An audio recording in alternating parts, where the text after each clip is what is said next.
আমি অত্যন্ত আশ্চর্যের সাথে লক্ষ্য করেছি, বাংলাদেশের শীর্ষ রাজনৈতিক দলের মুখপাত্র জনাব মির্জা ফখরুল ইসলাম আলমগীর সাহেব তাওহীদি জনতাকে তাদের বিরুদ্ধে বক্তব্য দিয়ে বলেছে মানিকগঞ্জের উগ্র ধর্মান্ধ জনগোষ্ঠী নাকি বাউলদের উপর হামলা করেছে।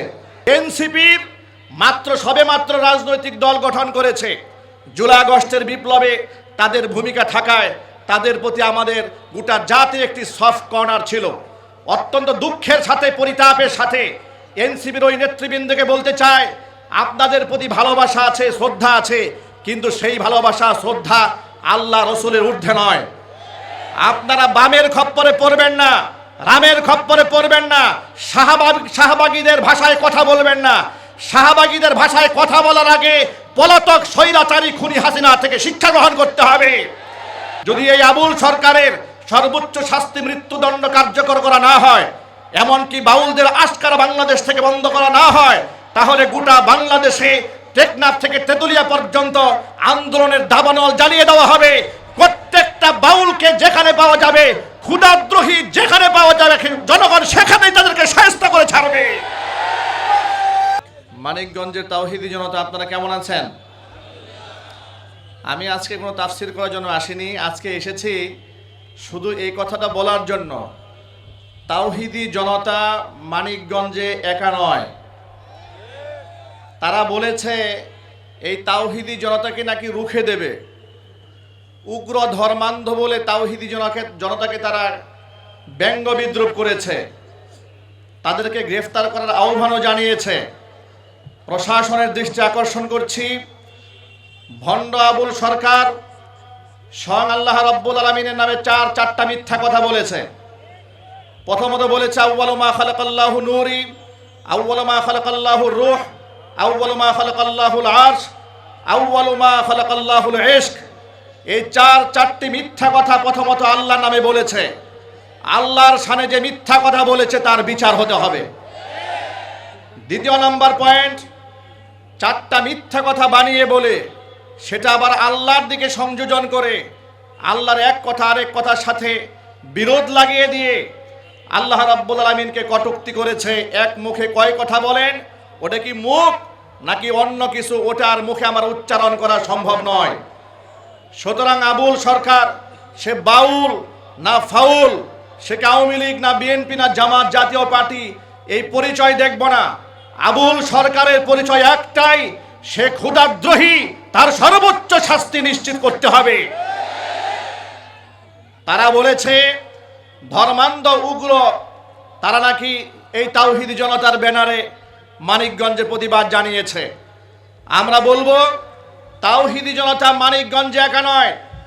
যদি তাওহীদি জনতার কোনো একজন আদনা থেকে আদনা সদস্যের বিরুদ্ধেও যদি কোনো প্রকার কুচক্রান্তকারীরা সামান্যতম চক্রান্তের আশকারা দেখায়, তাহলে আজকে তো শুধু মানিকগঞ্জে দাঁড়িয়েছে তাওহীদি জনতা, হেফাজতে ইসলাম বাংলাদেশের ব্যানারে টেকনাফ থেকে তেতুলিয়া, রূপসা থেকে পাথুরিয়া পর্যন্ত সমস্ত তাওহীদি জনতা গর্জে উঠে বর্তমান সরকারকে আওয়াজ দেবে যে তাওহীদি জনতা বাংলাদেশের প্রতি ইঞ্চির মাটির সাথে রক্তের সাথে মিশে আছে।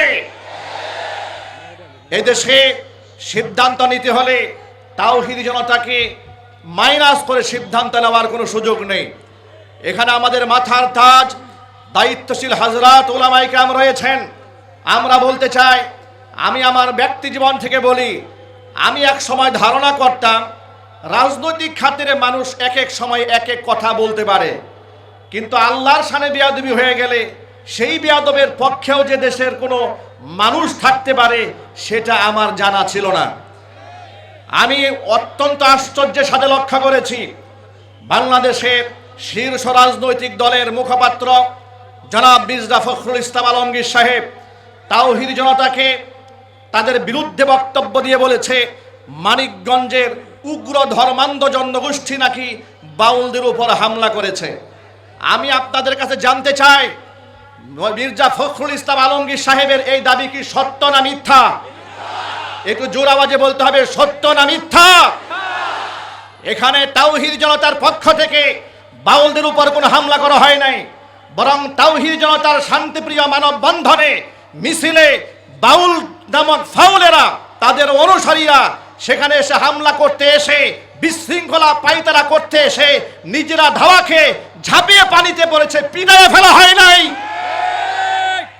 একটি মিথ্যা কথা মিডিয়াতে প্রচার করে তথ্য সন্ত্রাস তৈরি করে গোটা জাতির মধ্যে ধোঁয়াশা সৃষ্টি করা হয়েছে। আমরা তার তীব্র প্রতিবাদ জানাচ্ছি। এনসিপির সবেমাত্র রাজনৈতিক দল গঠন করেছে। জুলাই আগস্টের বিপ্লবে তাদের ভূমিকা থাকায় তাদের প্রতি আমাদের গোটা জাতির একটি সফট কর্নার ছিল। অত্যন্ত দুঃখের সাথে পরিতাপের সাথে এনসিপির ওই নেতৃবৃন্দকে বলতে চায়, আপনাদের প্রতি ভালোবাসা আছে, শ্রদ্ধা আছে, কিন্তু সেই ভালোবাসা শ্রদ্ধা আল্লাহ রসুলের ঊর্ধ্বে নয়। আপনারা বামের খপ্পরে পড়বেন না, রামের খপ্পরে পড়বেন না, শাহবাগীদের ভাষায় কথা বলবেন না। শাহবাগীদের ভাষায় কথা বলার আগে পলাতক স্বৈরাচারী খুনি হাসিনা থেকে শিক্ষা গ্রহণ করতে হবে। আমি তাওহীদি জনতাকে সর্বশেষ যে বক্তব্য দিতে চাই সেটা হচ্ছে, আজকে সমাবেশ হচ্ছে শুধুমাত্র মানিকগঞ্জে তাওহীদি জনতার সামান্য ঢেউ আপনারা দেখতে পাচ্ছেন। যদি এই আবুল সরকারের সর্বোচ্চ শাস্তি মৃত্যুদণ্ড কার্যকর করা না হয়, এমনকি বাউলদের আশকারা বাংলাদেশ থেকে বন্ধ করা না হয়, তাহলে গোটা বাংলাদেশে টেকনাফ থেকে তেতুলিয়া পর্যন্ত আন্দোলনের দাবানল জ্বালিয়ে দেওয়া হবে। প্রত্যেকটা বাউলকে যেখানে পাওয়া যাবে, ক্ষুধাদ্রোহী যেখানে পাওয়া যাবে, জনগণ সেখানেই তাদেরকে শায়েস্তা করে ছাড়বে।